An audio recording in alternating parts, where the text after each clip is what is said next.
The question we'll be wondering in this video is the new Resident Evil 9 game going to be worth buying in 2026? And if you're anything like me, you have always been a huge fan of Resident Evil. I'm a bigger fan of don't get me wrong, the original games, Resident Evil 1, Resident Evil 2, and all the third-person combat.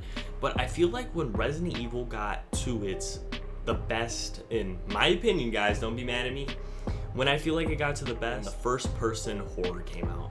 That I'm talking Village and Biohazard. Looking at Resident Evil 9, we can see they went for the same route as this, and I'm not going to spoil too much for this video because we're going to be talking about everything about it, breaking down some of the trailer, and just overall saying if this game is even worth buying. But I want to say, before we even get into that, welcome to this video, guys. If you're new here, my name is Paxy World, and we go over a ton of different content. You guys can check out my other videos, but I won't talk about too much about myself. Maybe by the end of this video, you guys can think about subbing. Enjoy the video, guys.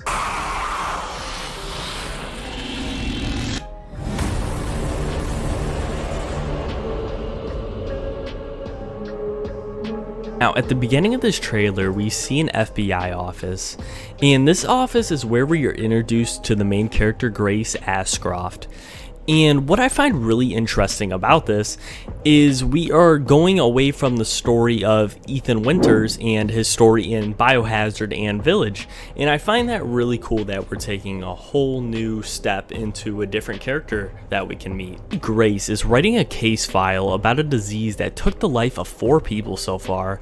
And now to add that if anyone is wondering, this game will take place they said this game takes place 30 years after what happened, the missile strike at Raccoon City. Another body, one that exhibits the same pathology as the others we've been investigating. How another body was found that was dead from this new disease or whatever was going on, unidentifiable disease, and he needed someone that was going to investigate, and he picked Grace. The Renwood Hotel. He would have her go to this motel, and I'm guessing this motel is going to be in the part of the story. I don't think this motel is the whole story, but I do think it's like the beginning of the game. This is where it takes place. But what makes it really interesting, he talks about the past trauma of Grace, and her mother was actually murdered in the same motel. But what I want to say is, like, what kind of boss is this? He talks about getting over the trauma of her mom dying. Who wants, after having a traumatic event of a family being killed somewhere, why would you want to revisit it in an investigation about a disease that's killing people? A boss is just, I'm just telling you, what a 10 out of 10 boss. I would love to work for that guy. He sounds amazing. What a weird boss. To go.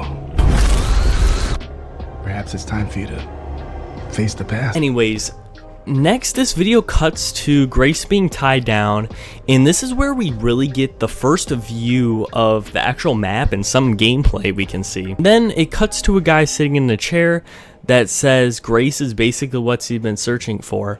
And my guess that who this person actually is, I think this dude in the chair is the murderer of her mom, but I could 100% be wrong.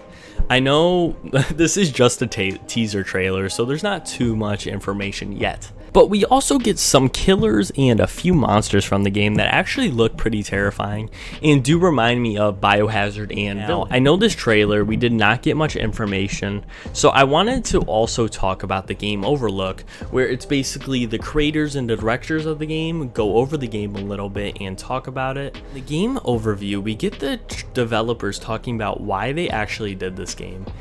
And the first director talks about how the concept was to make this game more like, what I got from it, him talking, is he's going to make this game more of a Biohazard game. You know how Biohazard was terrifying? Like, it's just you walking around the house, jump scares everywhere, just terrifying game. But he was talking about how he wanted to make this game so addictive, or so terrifying that it's addictive and you just want to play more and more.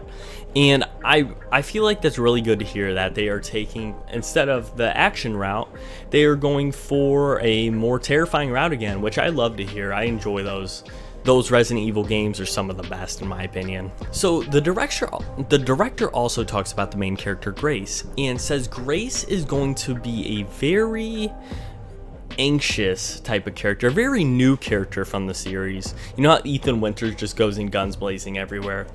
We're gonna see her really, I don't know, I feel like we're gonna see her involved because she starts out as really anxious and scared, and I feel like that is a lot more realistic, just because if any of us were actually in a situation where we are fighting demonic zombies and stuff, I feel like we would be scared too. Like, we wouldn't be guns blazing because we never were experienced with it. And she's also pretty decently experienced with guns because she is an FBI agent, which I find pretty cool. Really where I feel that is kind of strange, they mentioned, one of the directors mentioned Leon for some reason, I don't know why. And they were talking about he's kind of a bad match for horror because he doesn't get scared, which I don't know why they're teasing us with it. A lot of people do think that they are teasing us with the mention of Leon, because I think a lot of people thought Leon was going to be in this game or the main character for this game. Now, I wanted to talk about a few more things that were kind of around the end of this. I wanted to talk about how you can go in this one, which is kind of a pretty big different turn in my opinion. You can go in first person view and third person view, so you can see more of the action, or you can be close up and scared. Me personally, I'm gonna go for the first person view because I feel like that's more scary, but I do find it really cool you can go from either one. And also I wanted to add that you can really see the upgrading graphics in this game. I mean, you could say I'm wrong, but you can just see how, for example, when Grace was hanging upside down in that clip, you can see how well her hair looks. Like, I know it sounds stupid, but you can see they put a lot of work in the detail of this game. But this game is going to be coming February 27th, 2026, and it's coming around actually around the 30-year anniversary of Resident Evil. So in my opinion, they can't really mess that up. I'm sure this is going to be a beautiful and amazing game, like the rest of them. Now, the big question is this game going to be worth it? Now, my final opinion that I think this game's going to turn out good. I mean, I feel like Resident Evil personally, you guys can tell me I'm fanboying and being dramatic, but I've always been a huge fan of the Resident Evil series, and I always found each of the games just amazing. And I'm sure this one's going to be just as good as the other ones, and I'm sure it's going to be up there. I don't know, maybe you'll get a reward for being one of the best horror games of that. But I do feel this will be the best one. But I want you guys to let me know in the comments, am I overhyping the game at all? Like, do you guys think like, oh, this game ain't gonna be that good? Because I feel like we haven't had any really good horror games recently. But I want to let you guys know I'm thankful for all you guys watching this video. If you enjoyed, maybe like or subscribe, up to you guys. And I have a ton of new videos coming soon. Have a great night, and remember, chase your dreams, stay consistent. You guys got this.